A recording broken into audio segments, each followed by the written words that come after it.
Game sir, ఇలా చూడండి. మీకు నచ్చిన పువ్వులు ఆఫ్రికన్ డేసీ. మీకు ఈ కలర్ పువ్వులంటే చాలా ఇష్టం కదా? అవును, ఈ సంవత్సరం వర్షం జోరుగా కురుస్తుంది. కింద సంవత్సరం రాని లోటుని ఈ సంవత్సరం మొత్తం తీరుస్తుంది. వరదలు వచ్చాయట.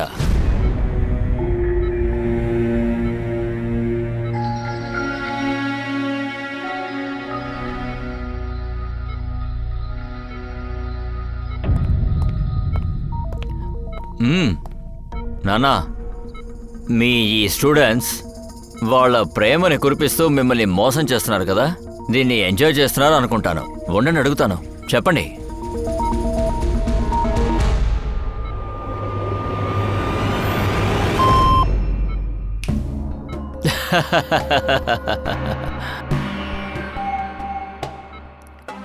ఇది నా డ్రెస్సే కదా? ఏది, దాన్ని నాకేమండి. ఆదర్శ్, ఇప్పుడే వస్తాను.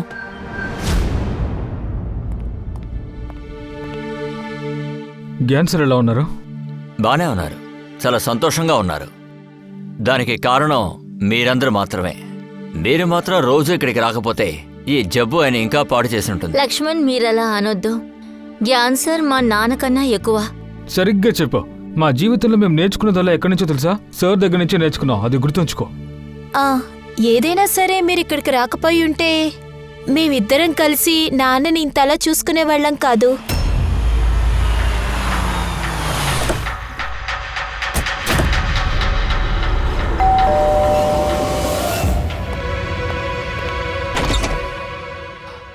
సందీప్ అంకుల్, రండి అంకుల్. నమస్కారం. బాగున్నారా? జాన్ ఎలా ఉన్నాడు? బాగున్నారు, చాలా బాగున్నారు. సంతోషం. అదేంటంటే తన కోసం ఇది తీసుకొచ్చాను.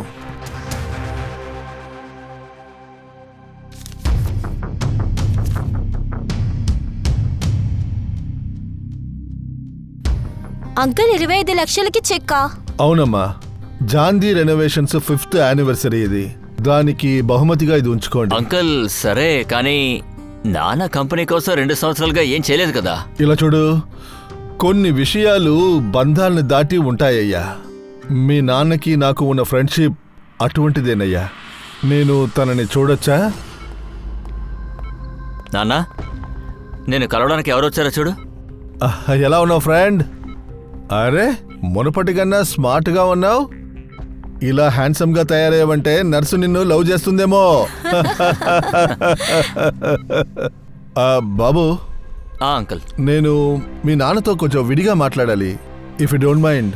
షూర్ అంకుల్, పదండి ప్లీజ్. రండి. సందీప్ అంకుల్ ఇచ్చిన చెక్ మనకి చాలా హెల్ప్ గా ఉంటుంది. అవును, నాన్నకి మనం అడ్వాన్స్ పెట్టుకోండి కదా. ఏమైంది సార్? ఏమైంది? ఈ లైట్ ఏమైంది? లైట్ సార్, ఎలా లైట్ ఆన్ చేయి. ఏమైంది? Sandeep uncle, I think he is dead. Gyan sir, మీకేం కాలేదుగా? హే, కత్తిలా సార్ చేతిలో ఉంది.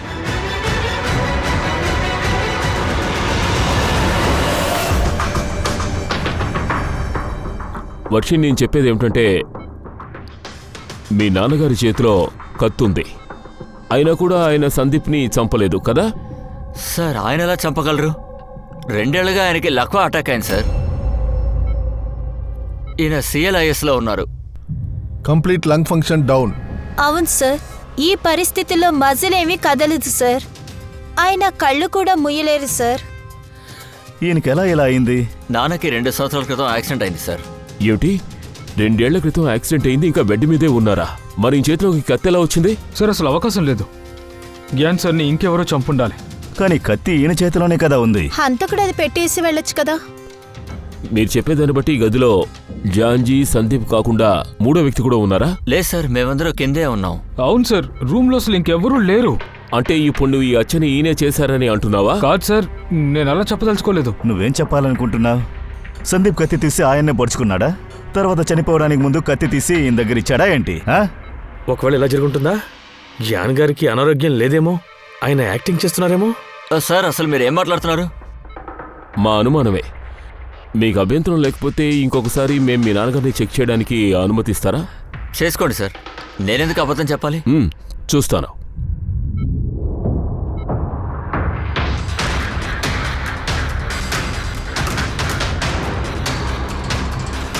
ఈయన కాల్లో ఉన్న గుర్తులు చూస్తుంటే టోటల్ అక్రోఫిక్ అయింది. ఆక్ట్రోఫిక్ అంటే కాల్లో ఉన్న మాలిక్యూల్స్ అన్నీ కూడా జామ్ అయిపోయాయి, అలాగే అతుక్కుపోయాయి. అంటే ఈయనే అనుకున్నా కూడా 1 ఇంచు కూడా ఈయన కదలలేరు. సార్ మీరు ఎప్పుడు నమ్ముతున్నారు కదా మా నాన్న నటించలేదని? దీన్ని బట్టి ఏం తెలుస్తోందంటే ఇక్కడ 3వ వ్యక్తి ఎవరో ఉన్నారు.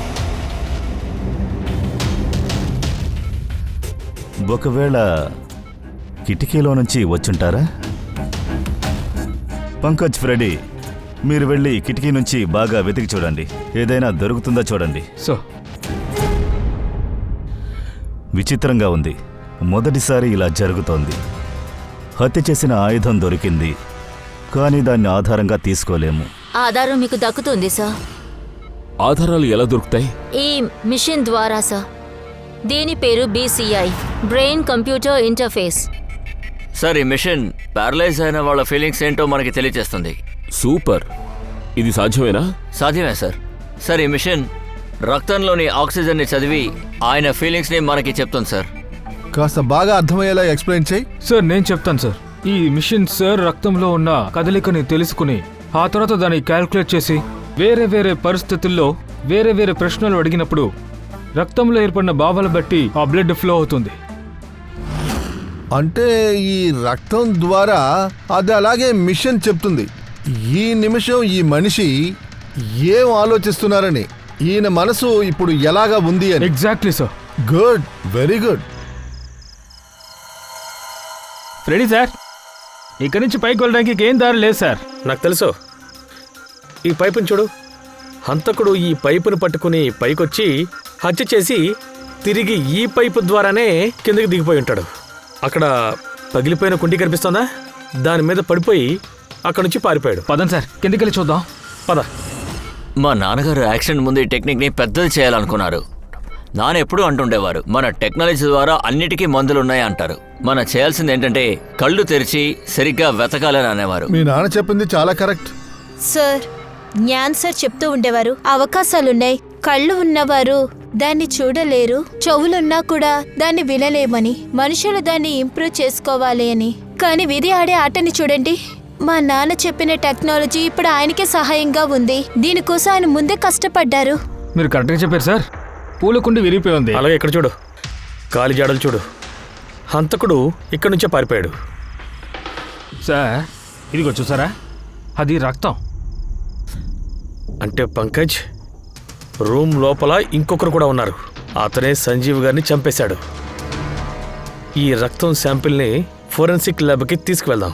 జాన్సర్ గారు ఈ మిషన్ ద్వారా ఏమేం మాట్లాడుతూ ఉండేవారు? ఆయనకి ఆకలిస్తున్నప్పుడు మాకు తెలియచేస్తారు. ఆయనకి బెడ్ ప్యాన్ కావాలంటే అది కూడా మాకు చెప్తారు. నానిందులో చెస్ గేమ్ కూడా ఆడతారు సార్. ఏంటి, సెల్ఫ్ గేమా? అవును సార్. ఇతని బ్రెయిన్లో ఏ ప్యాటర్న్ అయితే తయారవుతుందో దానికి తగినట్టు ఆ లెటర్స్ వెనకాల లైట్ వెలుగుతుంది. మేము ఆ ఒక్కొక్క వర్డ్స్ని కలిపి సార్ ఏం చెప్తున్నారో అర్థం చేసుకుంటాం. ఎవరు హత్య చేశారో ధ్యాన్ సార్ చెప్తారు కదా అప్పుడు. సార్ తప్పకుండా. కానీ సార్ మనం దానికి నాన్న అడుగుదాం. ముందు మా విచారణ పూర్తి చేస్తాం.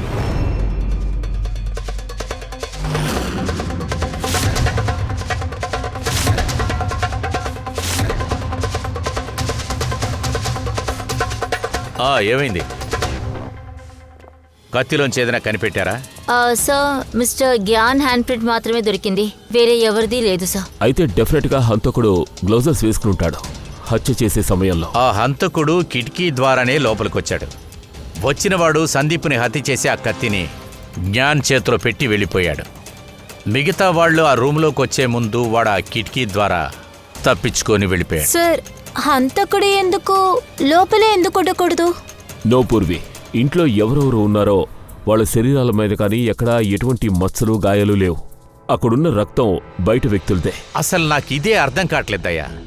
హంతకుడు బయటవాడయ్యుంటే సందీపు ధ్యాన్ని కలవడానికి వెళుతున్నాడని ఆ విషయం అతనికి ఎలా తెలుసు? 10 నిమిషాలకు ముందే సందీప్ వచ్చాడు, అప్పుడే ఇతను హత్య చేయబడ్డాడు. నాకెందుకో ఆ హంతకుడు సందీప్ని ఫాలో అయింటాడేమో అనిపిస్తోంది సార్. ఆ తర్వాత సందీప్ గారు ఆయన ఫుల్ డే షెడ్యూల్ని వేస్తున్నప్పుడు అది తెలుసుకుని జాన్ సార్ సందీప్ని వెళ్ళి మీట్ అయినప్పుడు అప్పుడు వాడికి ఈ విషయం తెలుసుంటుంది. అలాగే అయినా కూడా అదేంటంటే సందీప్, జ్ఞాన్జీ ఇద్దరు కలిసేది అతనికి ఎలా తెలుసుంటుంది? సార్ ఒకవేళ ఆ హంతకుడికి తెలియకపోయి ఉండొచ్చు.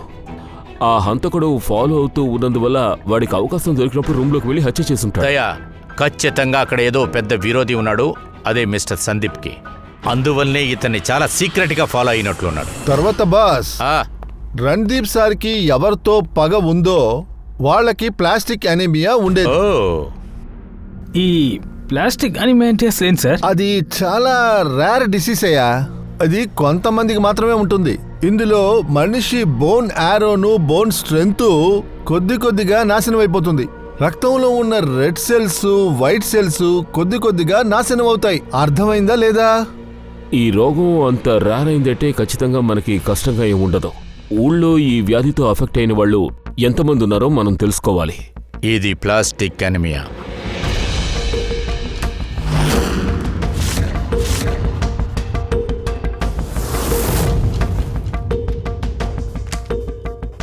దయా, ఏమైంది?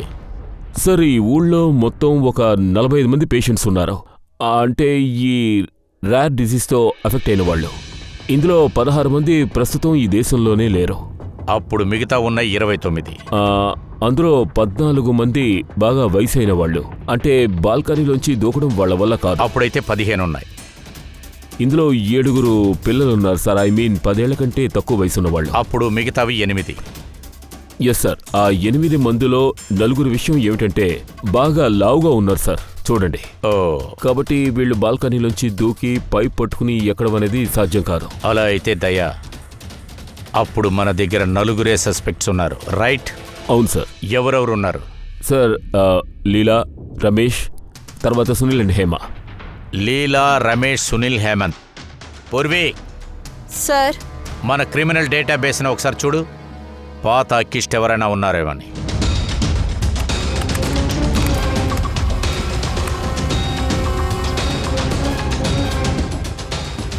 దొరికింది. రమేష్. దొంగన, జనాల్ని హింసించేవాడు. అప్పుడు ఖచ్చితంగా వీడే. ఎక్కడుంటున్నాడు వీడు? సరోజ్ నగర్ చాల్. వెంటనే లేపుకురండి.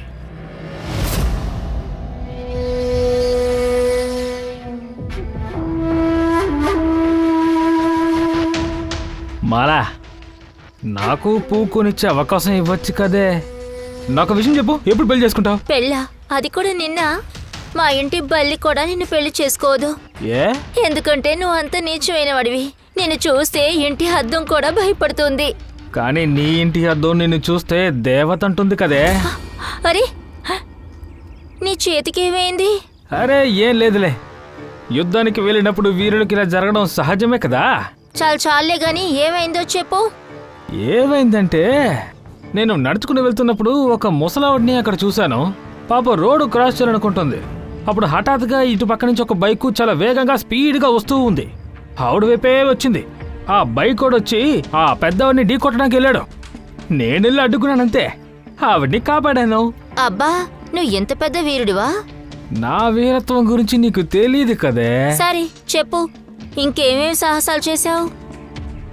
నా సాహసం అంటే చూపించమంటావా?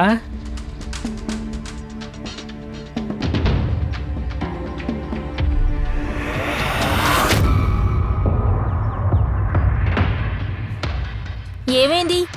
ఏంటి నీ మొహం ఎంత తెల్లబడిపోయింది? అది మాలా, నన్ను కొంచెం దాచుకో. అరే, నేను ఇక్కడ ఏంటి నువ్వు ఇక్కడికి వచ్చి దాక్కున్నావు? అరే చెప్పు, ఏంటి నువ్వు ఇక్కడ దాక్కున్నావు? అరే, ఎంత పని చేసావు రమేష్? నా పువ్వు మొత్తం పడగొట్టావు. వాడే సార్.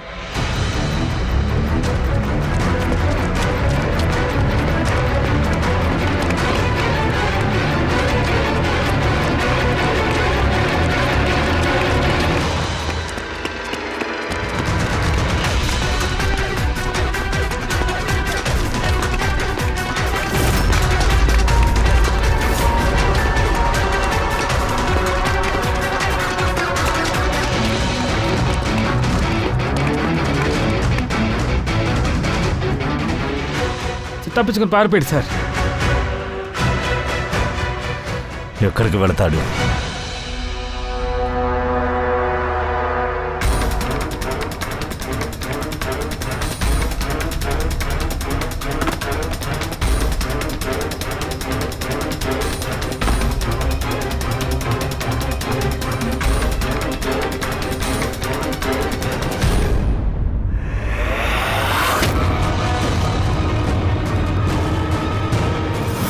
రారా, నీ ఇల్లేరా. ఎక్కడికి రా పారిపోతున్నావు? సీఏడి దగ్గర నుంచి నువ్వు పారిపోలేవో. నాకు అలవాటు ఉంది.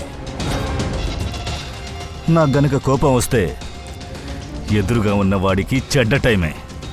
వీడికి ఇప్పుడు మొదలయ్యింది సార్. వీటన్నిటిని ఎక్కడి నుంచి తీసుకొచ్చావు?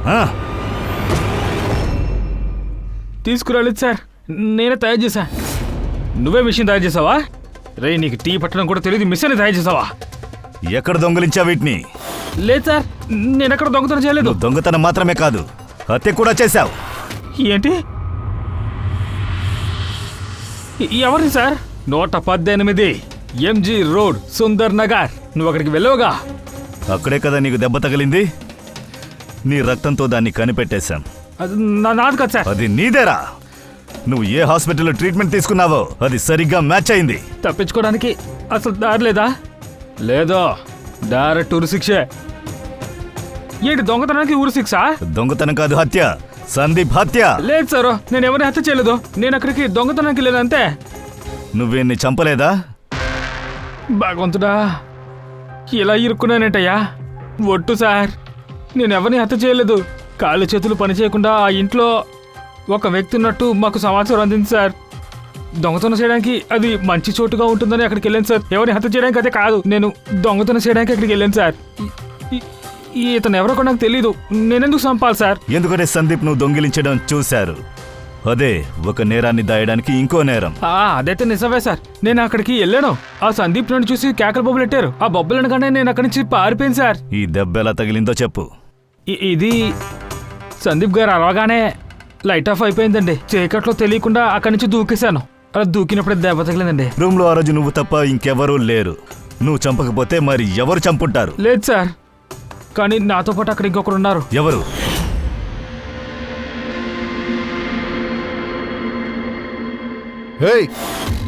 ఎవరు నువ్వు? చీకటిగా ఉంది కాబట్టి అతని ముఖం కనిపించలేదు, కానీ అతను వాచ్ గుర్తుంది సార్. వాచా? సందీప్ వాచ్ వేసుకోలేదు కదా సార్? అబద్ధం చెప్తున్నాడు సార్. అక్కడ వాచ్ లేదు, ఎవరూ లేరు.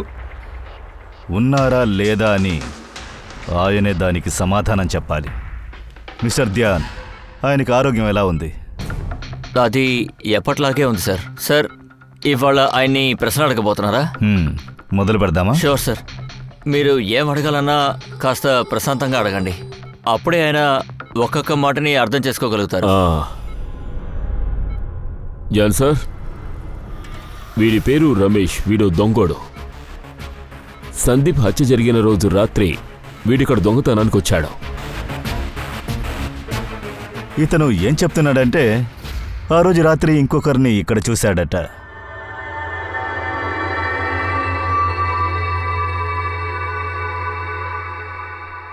రమేష్, ఆ రోజు నువ్వు ఎక్కడున్నావో అక్కడికి వెళ్ళించు. సరే సార్. సార్, నేను ఇటుపక్కే వచ్చాను. ఇంకా ఇటువైపు వెళ్ళి ఇదిగో ఇట్లా చూశాను సార్. ఇంకా నేను ఇలా వస్తున్నప్పుడు సందీప్ గారు అక్కడ నిలబడి నన్ను చూశారండి. నేను భయపడి తిరిగిపోయానండి. తర్వాత లైట్ ఆఫ్ అయిపోయింది. నువ్వు అక్కడే నిలబడి ఉంటే ఖచ్చితంగా ఈయన చూసుంటారు. జాన్ సార్, వాడు అక్కడే ఉన్నాడా?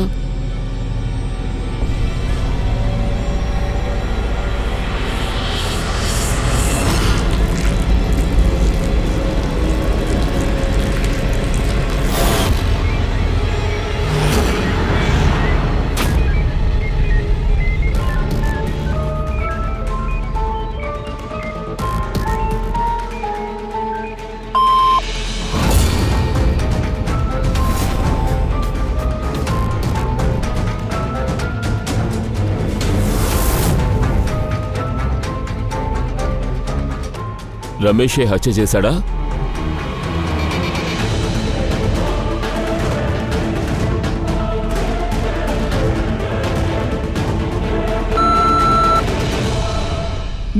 No sir. సార్ అంటే లేదని కాదు సార్. సార్, నేను హత్య చేయలేదు చెప్పాను కదా. సరే, అక్కడికెళ్ళి నిలబడు. ధ్యాన్ సార్, మీరు హంతకుణ్ణి చూశారా? వాడు ఎవరో తెలుసా?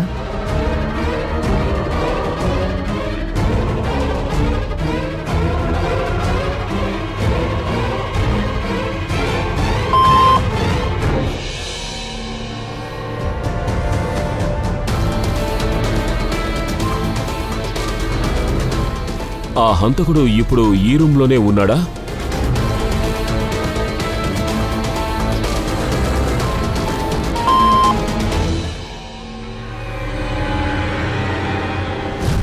మరైతే హంతకుడు మనలో ఎవరో ఒకలా.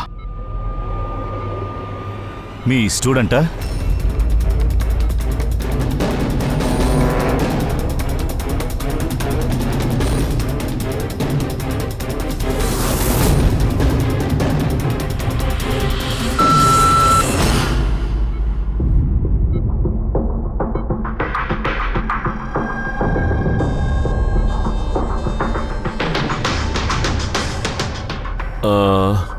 నర్స్ లేక వార్డ్ బాయ్? ఇందులో అర్థం లేకుండా మమ్మల్ని ఎందుకు లాగుతారు?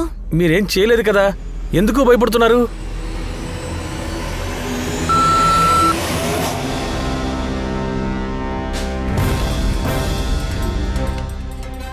జాన్ సార్, ప్రస్తుతం ఇక్కడ మీ ఇంట్లో వాళ్ళు మాత్రమే ఉన్నారు సార్.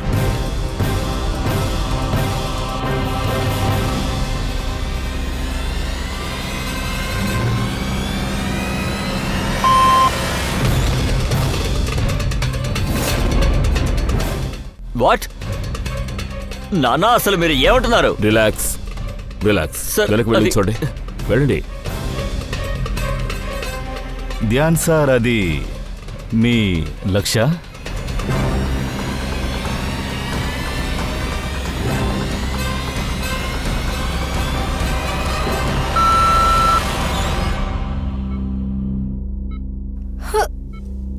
ఇప్పుడు నేను మాత్రమే ఉన్నాను. నేనే హత్య చేయలేదు.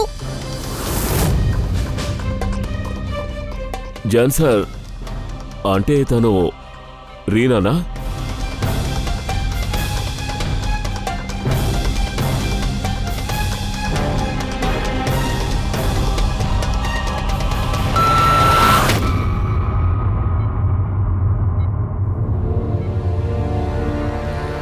ధ్యాన్ సార్, హంతకుడు మీ కుటుంబానికి చెందినవాడని మీరు చెప్పారు.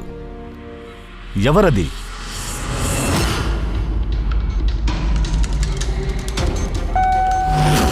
ఎం? ఎం? ఇక్కడ ఎవరి పేరు ఎంతో మొదలవుతుంది? ఎంఈ? మీ అంటే నేను.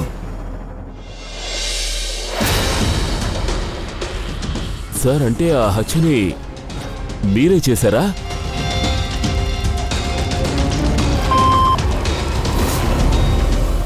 అసలు నాకు ఏమీ అర్థం కావట్లేదు. అసలు ఆ జ్ఞాన్ ఎందుకు మనతో ఆడుకుంటున్నాడు? రేపొద్దున న్యూస్ పేపర్లో పెద్ద అక్షరాలతో వస్తుంది, సిఐడికి సంబంధించిన వాళ్ళు 2 సంవత్సరాలుగా పారడైస్ గా ఉండే ఒకడిని హంతకుడు హత్య చేసిన వాడని చెప్తున్నారని రాసి చించి పడేస్తారు. హంతకుడు ఖచ్చితంగా జాన్ సార్ చుట్టూ ఉన్న వాళ్ళలో ఒకడే. వాళ్ళని కాపాడడానికి ఎందుకు ప్రయత్నిస్తున్నారో తెలియడం లేదో. మొత్తం నింద తన మీద వేసుకున్నారు. అది కూడా సరే, ఒకవేళ బయట మనిషి అయి ఉంటే అసలు ఆ కత్తిని ఎందుకని జ్ఞాన్ చేతికి ఎందుకని ఇచ్చి ఉంటాడు? వేరే ఎవరి చేతికైనా ఇచ్చి ఉండొచ్చు కదా, మనం నమ్మేటట్టు ఒక మనిషి దగ్గర. ఒకవేళ ఎవరో ఒకరు హత్య చేసుంటే ఈయనెందుకు వాళ్ళని కాపాడాలనుకుంటున్నారు? సందీప్ గారికి చిన్నప్పటి నుంచే ఫ్రెండ్ కదా, అందువల్ల అయ్యుంటుందా? అదే బాగా దగ్గరైన ఫ్రెండు, అదే సహోదరులాగా ఉన్నవాడు. ఇక్కడేదో మిస్ అవుతుంది దయ్యా. వాడు అసలు స్నేహితుడా లేక విరోధా? జ్ఞాన్ సార్ అబ్బాయే చెప్పాడు. సందీప్ సార్ 2 ఏళ్ల ముందు చాలా డబ్బులు ఇచ్చారట. ఆయన ట్రీట్మెంట్ కి కూడా చాలా ఇచ్చారు. అది మాత్రమే కాదు సార్, హత్య జరిగిన రోజు 25 లక్షలు చెక్కు కూడా ఇచ్చారంట. కానీ జ్ఞాను పిల్లలకి ఏం తెలుసో అది మాత్రమే కదా వాళ్ళు చేస్తారు. కొన్ని సమయాల్లో స్క్రీన్కి వెనకాల ఉన్న ఆ నిజాలు వేరే విధంగానే ఉంటాయి, కానీ ఎప్పటికీ అలాగే ఉండవు. సార్, తెర వెనుక దాగి ఉన్న ఆ వాస్తవం ఆయన ఒకరికి తెలుసు, కానీ వారు నిజం చెప్పడం లేదు. ఆయన నిజం చెప్పకపోతే ఇప్పుడు ఏమైపోయిందేంటి?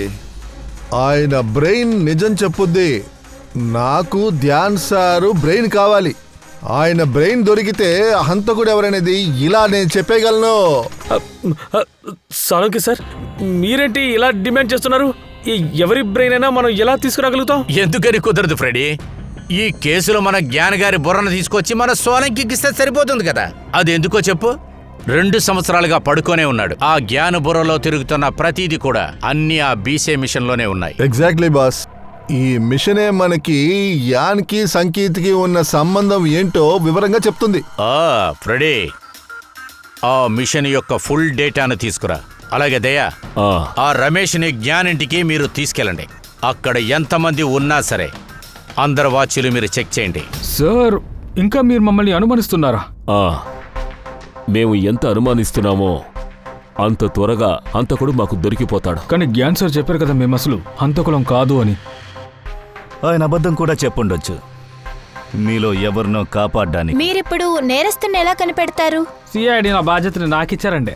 ఎందుకంటే హత్య జరిగిన రోజు హంతకుడు వాచ్ని చూశాను. ఆ రోజు రూమ్ చీకటిగా ఉంది కదూ, నువ్వెలా వాచ్ని చూసావు? అరే మేడం, ఈ లోకంలో బెస్ట్ దొంగని మేడం నేను ఏ వస్తువునైతే చూశానో అది నేను ఇట్టే పసిగట్టగలనండి. లోకంలోనే బెస్ట్ దొంగ గారు, పని మొదలు పెడదాం.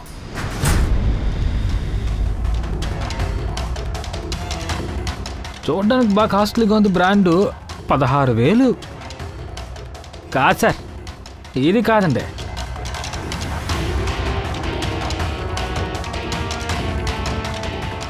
ఇది కాదు సార్. మేడం మీరు చూపిస్తారా? ఇది కాదండి, ఇది చీప్ అయింది మేడం. Hello, cheap అయినదా? ఇది 2 లక్షల రూపాయలు. అరే మేడం, 2 లక్షల రూపాయలు వాచ్ కాపీ మేడం ఇది. దీన్ని బజార్లోనే అమ్ముతున్నారు కదా. 15 ఏళ్ళకి ఇప్పిస్తానండి. చేయి చూపించండి సార్. మీ చెయ్యి ఎందుకండి ఇలా వణుకుతుంది ఉదయాన్నే? కాదు సార్, ఇది కూడా కాదు సార్. యాక్చువల్లీ నాకు న్యూరాలజికల్ ప్రాబ్లం ఉంది. చిన్నప్పటి నుంచి ఏ వస్తువుని నేను సరిగ్గా పట్టుకోలేను సార్. పంకజ్, ఒక పెన్ తీసివు.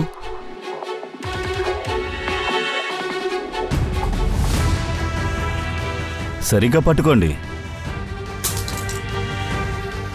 పెన్ను కూడా పట్టుకోలేకపోతున్నాడు. సార్, యాక్చువల్లీ జ్ఞాన్ సార్ నా ఈ ప్రాబ్లమ్ని సాల్వ్ చేయాలనుకున్నారు. దీనికి సంబంధించి రీసెర్చ్ కూడా చేస్తూ ఉండేవారు. కానీ నాకే అదృష్టం లేదనుకుంటాను. తర్వాత జ్ఞాన్ సార్ కూడా యాక్సిడెంట్ అయిపోయింది.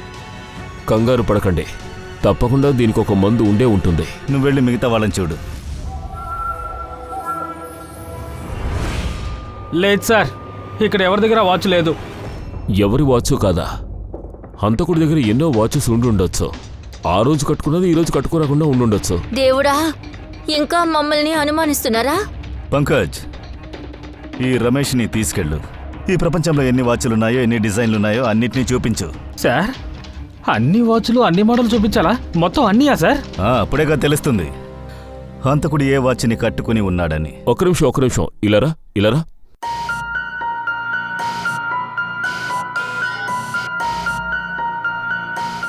ఇదిగో, ఇప్పుడు చూశారు కదా, ఇలాంటి వాళ్ళతో చాలా జాగ్రత్తగా ఉండాలి. చెప్పాం కదా, ఈ లోకంలో బెస్ట్ దొంగనండి. మరి దీపిక ఆ ఇయర్ రింగ్? నా ఇయర్ రింగ్స్. సరే సార్, ఇప్పుడే తీసుకున్నాను వాటిని. సిఐడి దగ్గర ఏం దాచడం కదా సార్. వెళ్ళు. రారా బెస్ట్ దొంగ ఎట్రా. మీలో ఎవరికైనా తెలుసా ధ్యాన్ సార్కి సందీప్ సార్కి మధ్య ఏమైనా గొడవలున్నాయా? సార్, వాళ్ళ దగ్గర మంచి సంబంధమే ఉంది. అయినా ఆయన ఎందుకని ఆ హత్య నేరాన్ని తన మీద వేసుకుంటున్నారు? వాళ్ల మధ్య ఏమైనా మనస్పర్ధలున్నాయా? సార్, టెన్షన్ లాంటిది కాదు. ఆయనకేవో కొన్ని చికాకులు లాంటివి ఉన్నాయి. యాక్సిడెంట్ ముందు బీసీఐ మిషన్లో ఒక చిన్న ప్రాబ్లం వచ్చింది. దానికి ఏ సొల్యూషన్ దొరకలేదు సార్. ఈ టెన్షన్ వల్ల గ్యాంగ్ సార్ ఎప్పుడు చాలా కోపంతో ఉంటారు సార్. అవును సార్. సందీప్ అంకుల్ నాన్నగారితో మీరేం టెన్షన్ పడకండి అని చెప్పినప్పుడు ఏదో ఒక దారి దొరుకుతుందన్నారు. కానీ నాన్న ఆయన కూడా కోపగించుకున్నారు. ఇంకా అతను ఈ కోపంతోనే బండిని వేగంగా తోలి అతనికి యాక్సిడెంట్ అయిపోయింది సార్. ఒక్క నిమిషం. అంటే మిషన్ బాగవడానికి ముందే ఆయనకి యాక్సిడెంట్ అయింది. అలా అయితే ఆ మిషన్ని ఎలా బాగు చేశారు? సార్, సందీప్ అంకులే అది సరిచేశారు. సందీపా? కానీ ఆయన సైంటిస్ట్ ఏమీ కాదుగా. కానీ తెలియలేదు సార్. సందీప్ అంకుల్ ఆ మెషిన్లో ఉన్న ప్రాబ్లమ్ని ఎప్పుడో సరిచేసేశారు సార్. నాన్నకి యాక్సిడెంట్ అయిన 4 రోజులనే అది పనిచేయడం మొదలుపెట్టింది సార్. చాలా బాగా పనిచేస్తాం సార్. ఆశ్చర్యమే, ఇదెలా జరిగింది? ఒక నాన్ సైంటిస్ట్ ఇలాంటి కాంప్లికేటెడ్ మిషన్ని ఎలా సరిచేయగలరు? ధ్యాన్ లాంటి సైంటిస్ట్ వల్లే కాలేదు. ఒకవేళ అది నకిలీ మిషన్ అయి ఉంటుంది.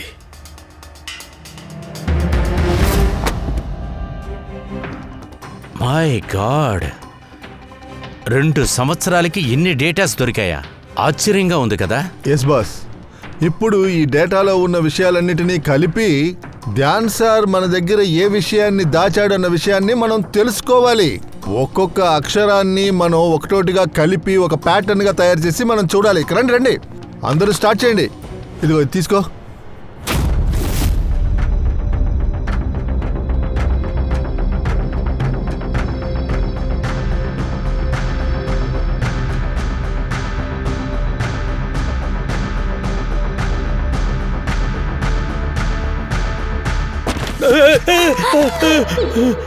ఏమైంది సార్? ఏం దొరికింది? కనిపెట్టేశాను ఆ రహస్యాన్ని. ఈ రహస్యంలో ఒక విలన్ ఉన్నాడు. జ్ఞాన్ సార్ ఒక్కొక్క అక్షరాన్ని కలిపి ఎలా దీన్ని చేశాడు అన్నదాన్ని నేనిప్పుడు కనిపెట్టాను. అక్షరాలు, అక్షరాల ద్వారా ఏర్పడ్డ మాట, ఆ మాటలతో ఏర్పడ్డ సెంటెన్స్, వాక్యం. ఆ జ్ఞాన్ సార్కి ఎన్ని రోజులు పట్టు ఉంటుంది ఈ ఉన్న నిజాలు మొత్తం కూడా ఈ విధంగా బయట పెట్టడానికి? అవును బాస్, ఎలా లేదన్నా 6 నెలలు. ఇదంతా ప్రారంభించింది యాక్సిడెంట్కి ముందు. ఇక మీద ఈ కంపెనీలో నువ్వు సైలెంట్ పార్ట్నర్గానే ఉండు. నీకిచ్చే వాటా ఓన్లీ 5%. అంతకంటే నీకు ఒక్క పైసా కూడా దొరకదు. ఓ ఓకే ఓకే ఓకే.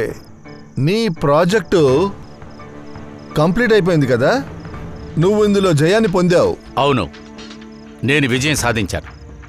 నేను ఈ మిషన్ని బీదవాళ్ల కోసమే తయారు చేశాను. అదే స్టూడెంట్స్ కోసం, నీలాంటి స్వార్థపరుడు కోసం నేను దీన్ని తయారు చేయలేదు. ఇక మీద మన ఇద్దరం కలిసి ఉండి పనిచేయక్కర్లేదు. Good bye. ఈ కాఫీ ఇచ్చినందుకు మీ ఆవిడికి నేను ఒక థ్యాంక్స్ చెప్తాను.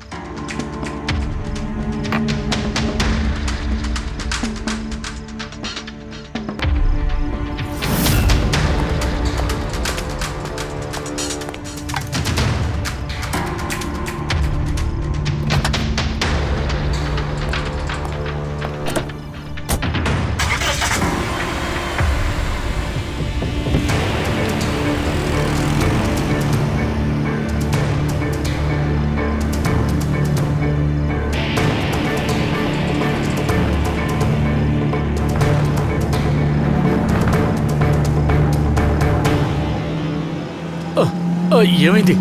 బండి ఎందుకు బ్రేక్ పడతాలేదు? ఈ బ్రేక్ ఏమైంది?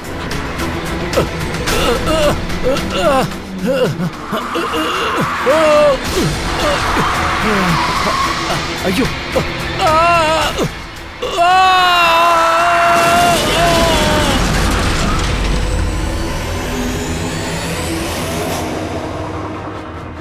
నన్ను ఎదిరిస్తే ఏం జరుగుద్దో ఇప్పుడు తెలుసుకున్నావా?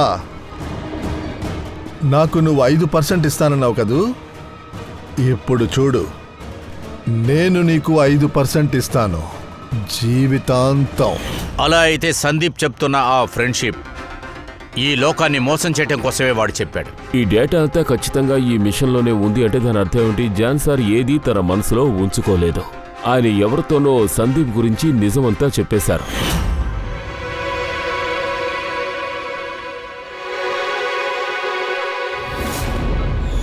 అదే మిస్టర్ జ్ఞాన్ ఎవరి దగ్గర ఆ సందీప్ గురించి చెప్పాడో అతను వాడే మనం వెతుకుతున్న హంతకుడు.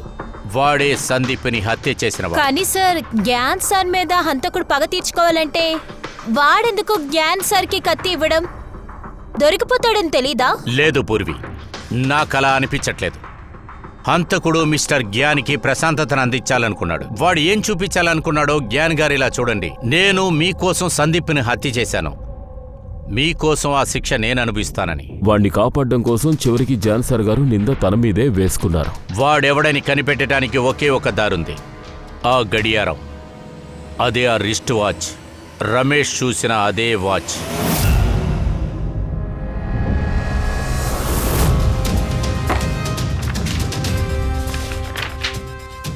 రే త్వరగా కానీ వరానదిగా అంత టైం లేదు. అరే ఆగండి సార్, అడుగుతున్నా కదా. ఏమైంది సార్? ఏంటి రమేష్, సరదాగా ఉందా? సార్ మీకు దండాలు, నవ్వలేక కాదు సార్. 10,000 మోడల్కి పైన అతను వాచ్లు చూపించారు, మొత్తం లోకొండ వాచ్లు చూపించారు. నా బుర్ర బదులైపోతుందండి. ఆ వాచ్ మోడల్ చూపించకపోతే నేను ఇంటికి వదిలే ప్రసక్తే లేదురా. సార్ సార్, సార్, నన్ను క్షమించారు సార్. సార్ నేను ఇంకెప్పుడు మళ్ళీ దొంగతనం చేయండి సార్. నన్ను వదిలేండి సార్. నేను ఇంటికి వెళ్ళాలి సార్. నేను ఇంకెప్పుడు చేయను వదలండి సార్. Please sir. లే ఏమైంది? ఆ రోజు రాత్రి నువ్వేం వాచ్ చూసావో నీకు గుర్తుందా లేదా? ఇంకా ఎన్ని వాచ్లని సార్ నేను చూడాలి? ప్రతి బ్రాండ్లోనూ ప్రతి వాచ్ని చూసాను సార్. ఇందులో ఏ వాచ్ అలా లేదు. సరే, అది మోడర్న్ వాచా? అవును మేడం, అది మోడర్న్ వాచే. కానీ ఆ వాచ్ చూడడానికి అసలు వాచ్లోనే లేదండి. ఏంటది? మోడర్న్ వాచ్ నీకు వాచ్ ఇలా కనపడతలేదా? ఏమంటున్నావు నువ్వు? అవును. నువ్వు వాచ్ని చూసావు కదా, నువ్వు గీస్తావా? గీస్తాను. అప్పుడు గీ. పూర్వీ, ఆ స్కెచ్ పేపర్ తీసుకురా. సార్ ఆ, ఇదిగోండి.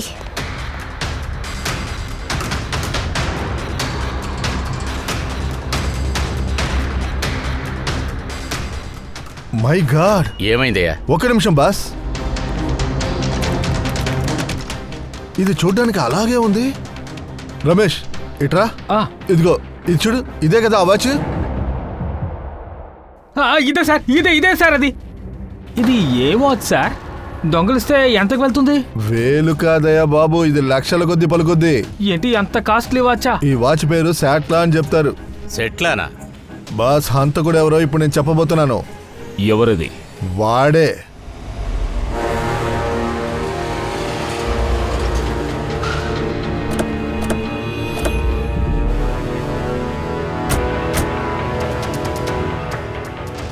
మీ హస్బెండ్ని కొంచెం పిలుస్తారా? సార్ మీరంతా ఎవరు? మీరు ఆయన్ని పిలవండి, ఆయనకు మేము బాగా తెలుసు. సోను కాస్త బయటికి రండి. మిమ్మల్ని చూడడానికి ఎవరో వచ్చారు.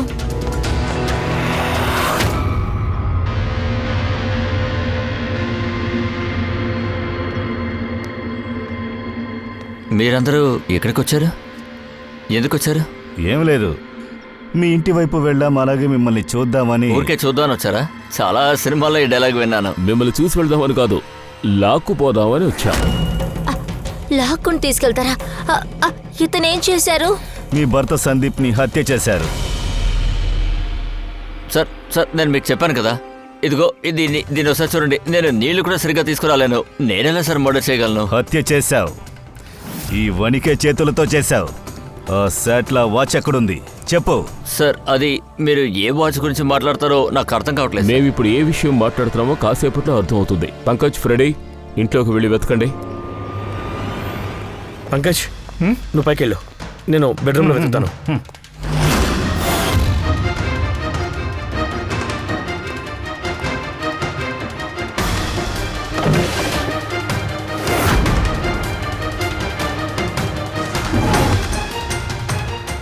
ఏమీ లేదు.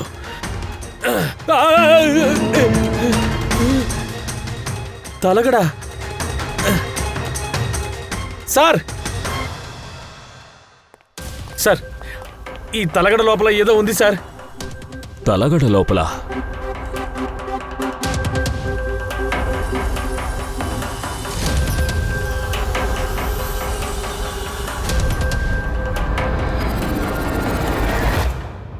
ఓ నాయను, ఇది చూడ్డానికి వాచ్ లాగానే ఉంది కదా. ఈ వాచ్ ఎవరిది?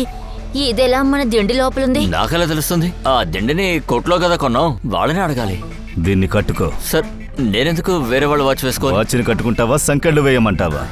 అభిజిత్తో పని చేద్దాం. ముందు ఈ వాచ్ కడదాం, ఆ తర్వాత బేడీలు వేద్దాం. రా, వాచ్ కట్టుకో. సార్,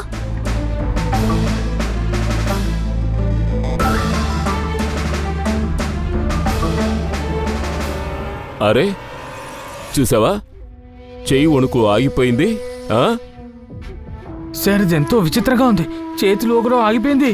ఇది ఆశ్చర్యం కాదు పంకజ్, ఇది సైన్స్. ఇప్పుడు చూడండి, ఈ వాచ్ కట్టుకున్న వెంటనే సోను వణుకు లేకుండా ఎలా హత్య చేయాలో చూపిస్తాడు.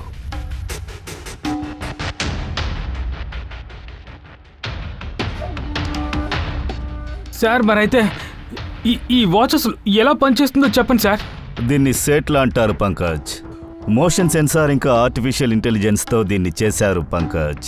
ఇతనికి ట్రామర్ ఉంది కదా, అందుకోసమే. దీన్ని పెట్టుకుంటే చేతులు వనకవు. నేనే చేశాను. పగ తీర్చుకోవాలనుకున్నాను. జ్ఞాన్ సార్, సందీప్ సార్ గురించి నాకు అంతా చెప్పారు. నిజం చెప్తున్నాను సార్, మీకోసం నేను సందీప్ మీద పగ తీర్చుకోకుండా వదిలిపెట్టను. ఇది నేను మీకిచ్చే చిన్న గురుదక్షిణ అనుకోండి. వాళ్ళ కంపెనీలో ఉన్న నా మనిషి ద్వారా తెలుసుకున్నాను సందీప్ అక్కడికి రాబోతున్నారని. ఎప్పట్లాగే జ్ఞాన్ సార్ని కలవడానికి ఆయన అక్కడికి వచ్చారు. ఆయన వచ్చినప్పుడల్లా మమ్మల్ని బయటికి వెళ్ళమని ఆయన ఒంటరిగానే మాట్లాడేవారు, ఎందుకంటే జ్ఞాన్ సార్ని రెచ్చగొట్టడానికి. కానీ ఈసారి ఆయనకి తెలియదు ఆయన చావు ఆయన కోసం వేచి ఉందని. ఇవాళ మన కంపెనీ 5వ సంవత్సరం. Megha, Sandeep, Reena, ward boy, nurse అందరూ ఆ రూమ్ వదిలి వెళ్ళిపోయిన తర్వాత నేను వాళ్ళతో లేనన్న విషయం ఎవరూ గమనించలేదు. నేను ఎటువంటి మిత్రున్నో చూసావా? I promise, it's a promise my friend, and you know as I. ఏయ్, ఎవరు నువ్వు? అప్పుడే నేను లైట్ ఆఫ్ చేశాను. తర్వాత ధ్యాన్ సార్ ఏయ్! ముందు ఆ సందీప్ ఏయ్! నేను పొడిచాను. తర్వాత ఆ కత్తిలోంచి నా ఫింగర్ ప్రింట్ని తీసేశాను. ఆ కత్తిని ధ్యాన్ సార్ చేతిలో పెట్టాను. ఎవరు నన్ను కనిపెట్టక ముందే వాళ్ళ వెనకాల సైలెంట్గా నిల్చున్నాను. నీ ప్లాన్ బాగానే ఉంది, టైం బాగాలేదు. రమేష్ అక్కడికి దొంగిలించడానికి వచ్చాడు. తర్వాత వాడు నీ వాచ్ని చూసేశాడు. సార్, నిజాన్ని ఎవరు చాలా కాలం దాచలేరు. రమేష్ నా వాచ్ చూడకపోయినా మీరు నన్ను వెతుక్కుంటూ ఖచ్చితంగా వచ్చేవారు. నువ్వు ఇంత తెలివిగా ఉన్నా ఎందుకు ఇలా హత్య చేశావు? ధ్యాన్ సార్ గారి పగ తీర్చుకోవడానికి. ఈ వాచ్ ఏవి మామూలు వాచ్ కాదు. నాలాంటి వాళ్ళ కోసం ఒక కొత్త జీవితం. ఈ కొత్త జీవితాన్ని నాకు జ్ఞాన్ సారే ఇచ్చారు. నేను కూడా ఆయనలాగే గొప్ప సైంటిస్ట్ అవ్వాలని ఆయన కోరుకున్నారు తెలుసా? నీలాంటి ఒక వ్యక్తికి ఆయన సహాయం చేశారంటే నువ్వది నీలా ఉండే వాళ్ళకి సహాయం చేయాలనే ఉపయోగించాలి. కానీ నువ్వు వెలుగుని వెతుకు వెళ్ళడం మానేసి చీకటి వెతుక్కుంటూ వెళ్ళావు. నువ్వు ఆ చీకట్లకు వెళ్ళేక ముందే ఆలోచించుండాలి. ఆలోచించుంటే నీకు జైల్లో ఉండే పరిస్థితి వచ్చుండదు.